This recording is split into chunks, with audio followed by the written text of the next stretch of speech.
नवराजको last उसै शनिबारको दिन उनीहरूको त्यस्तो हत्या भएछ सर। आइतबार बिहान नवराजको शव भेट्यो, मङ्गलबार मेरो छोराको लास भेट्यो। तपाईलाई को आउने होला र मलाई त्यस्तो भन्न।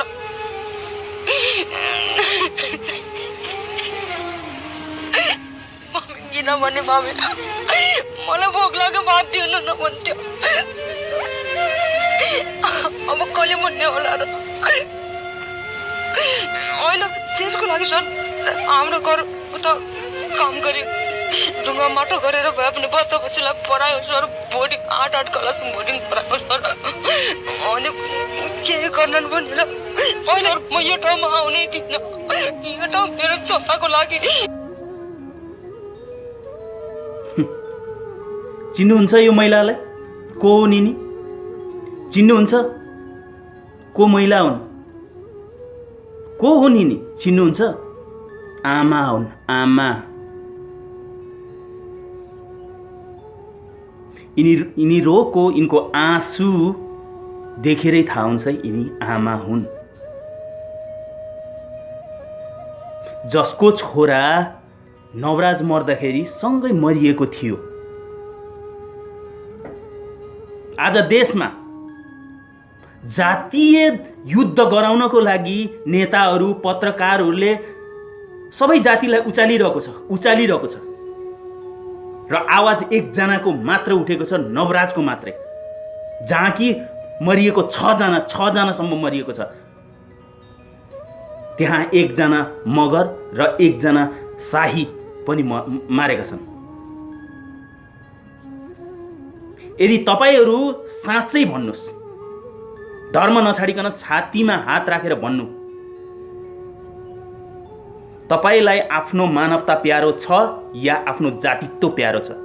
तपाईले चाहिएको के हो? तपाईलाई जात चाहिएको हो या तपाईँ भित्र मानवता चाहिएको? के चाहिएको? तपाईँ मलाई भन्नुहोला, तपाईलाई के चाहिएको? यदि जातीयमा छुवाछुतको भेदभावले जातित्वमा यदि यो घटना घटेको हो भने यिनीहरूलाई सोधेर छोडिदिन पर्ने थियो। त को होस् मगर छोडिदिन पर्ने थियो, त को होस् शाही छोडिदिन पर्ने थियो। किनकि यो छुवाछुत र जातित्वको लडाई होइन यो। किनकि हत्याराले त को जात होस्, त कुन जात होस्, तेरो धर्म के हो भनेर कहिले पनि सोध्दैन। हामी 3 करोड जनताले यही माग गर्नुपर्छ कि ती हत्याराहरूलाई फाँसी हुनै पर्छ या त जन्म कैद हुनै पर्छ भनेर हामी 3 करोड जनताको सोच एक बनाएर हामीले माग गर्नुपर्छ। तर हामी यति बेलामा उल्किनु उचित होइन। हामीलाई छुवाछुतको भेदभाव गरियो भनेर कसले गर्यो? छुवाछुतको भेदभाव कोले उचाल्दैछ तपाईहरूलाई? बाबुरामले होइन, बाबुराम भट्टराईले उचाल्दैछन् नि, प्रचण्डले उचाल्दैछन्। अनि उचालेर के गर्छन् त फेरि तिनीहरूले? पछार्ने काम गर्छन्। पछार्ने जनयुद्ध कसले बनाएको? तिनीहरूले होइन बनाएको। महलमा आज को बस्छन्? तिनीहरू नै बस्छन्।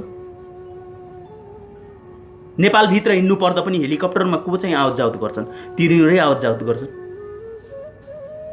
जसले आफ्नो दाइ गुमायो, जसले आफ्नो बाउ गुमायो, जसले आफ्नो छोरा गुमायो, खोइ तिनीहरूलाई न्याय के पाए? तिनीहरूले पाए केही? अझ पनि दिमाग छैन। जातीय युद्ध, जातीय त यो जात भन्दै अझै लडेर हिँड्न। हामी के खालको मान्छे हो हामीहरू? हामी किन बुझ्दैनौँ? यहाँ 1 जना आमाको मात्र काख रित्तिएको होइन, 6 जना आमाको काख रित्तिएको छ। कसैले सोच्यो यो बारेमा? के नवराज मात्र देशको छोरा हो? के नवराज मात्र देशको युवा हो? बाँकी 5 जनाको किन आवाज उठाउँदैन? यहाँ त्यहाँ मगर पनि मरेको छ, त्यहाँ शाही पनि मरेको छ। यिनीहरूको आवाज कसले उठाउँछ? के यो सही हो? तपाईहरूले छुवाछुतको भेदभावमा चाहिँ त्यहाँ हमला गरेको थियो तिनीहरूले? यदि गरेको थियो भने स्पष्ट रूपमा भनिदिनुहोस्, गरेको थियो। र हामी पनि सोध्छौँ यदि गरेको थियो भने मगरको छोरा र शाहीको छोरा किन मर्यो त्यहाँ?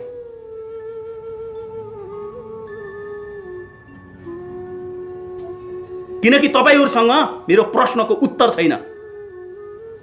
तपाईहरूलाई नेताहरूले उचालिरहेको छ।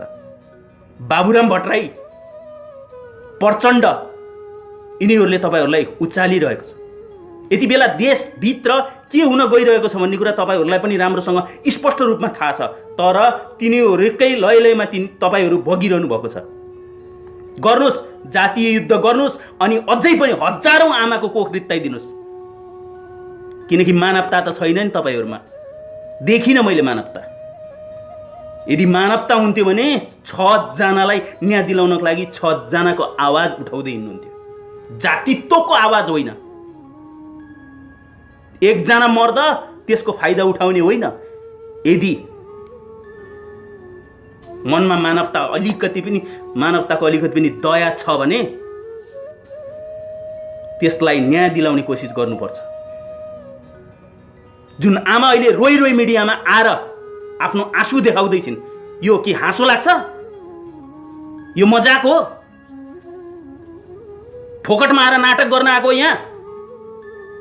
अरे छोरा गुमाकी छिन् उनले, छोरा, आफ्नो छोरा। अब त छोराको पौरख खाउला भन्ने बेलामा चाहिँ छोरा गुमाकी छिन् एउटी आमाले। एउटी आमा मात्र होइन, 6 जना आमाले पौरख खाने बेलामा आफ्नो छोराहरू गुमाकी छिन्। अझै पनि दिमाग छैन तपाईहरूको। जातीय भनेछ लडेको छ, जातीय भनेको छ लडेको छ। लड्नुहोस्, कतिसम्म लड्नुहुन्छ? लड्नुहोस्, उजाडिदिनुहोस्। अझै हजारौं आमाको कोखहरू अझै उजाडिदिनुहोस्। त्यही देशमा बसेर त्यही देशको युवाहरू मर्दाखेरि त्यही देशको युवाहरू, पुरै युवाहरूलाई न्याय दिलाउन नसक्ने कुनै पनि झगडा जता मन लाग्यो त्यतै पल्टिदिने। आज पत्रकार पनि त्यही विषयमा बोल्छ, सांसदहरू पनि त्यही विषयमा बोल्छ। आखिर किन? किनकि तिनीहरूको सोच अर्कै छ, एकदम अर्कै छ, बेग्लै छ सोच।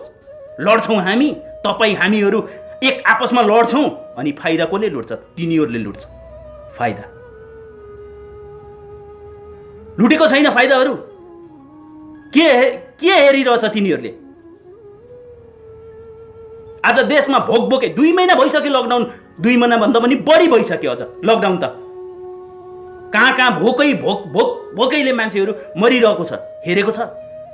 राष्ट्रपति विद्या भण्डारी हिजो गोबर सोरेको ती तस्बिरहरू पनि हामी हेर्छौँ के उहाँको। आज राष्ट्रको राष्ट्रपति भए भन्दैमा हेलिकप्टरमा चढ्ने, ठिकै छ, उचित छ हेलिकप्टरमा चढ्नुको लागि। जति बेला देशको गरिब भोकै मरिरहेको छ त्यति बेला उहाँलाई चाहिँ करोडौँको गलैँचा बिछाएर अतिथिको स्वागत गर्नको लागि भनेर करोडौँको गलैँचा किनेर बिछाउने। म तपाईलाई पनि एउटा कुरा भन्न चाहन्छु। कुन सोचले तपाईले चाहिँ यो काम गर्दै हुनुहुन्छ? तपाईको देशमा गरिब भोकभोकै मरिरहेका छन् भने तपाईले आफूले र अर्काको लागि भनेर चाहिँ करोडौँको गलैँचा किनेर लिएर बिछाउनुहुन्छ तपाईहरू।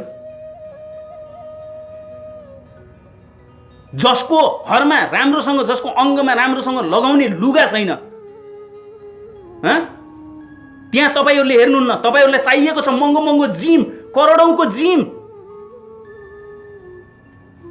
के को लागि बनेको तपाईहरू? राष्ट्रपति, प्रधानमन्त्री, नेता, के को लागि बनेको तपाईहरू?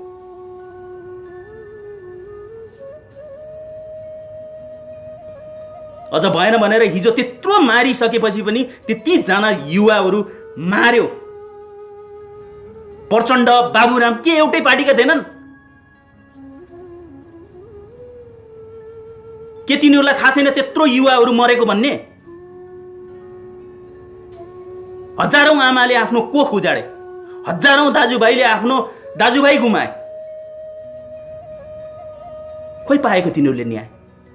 आखिर अन्तमा के पाए तिनीहरूले? के पाए? के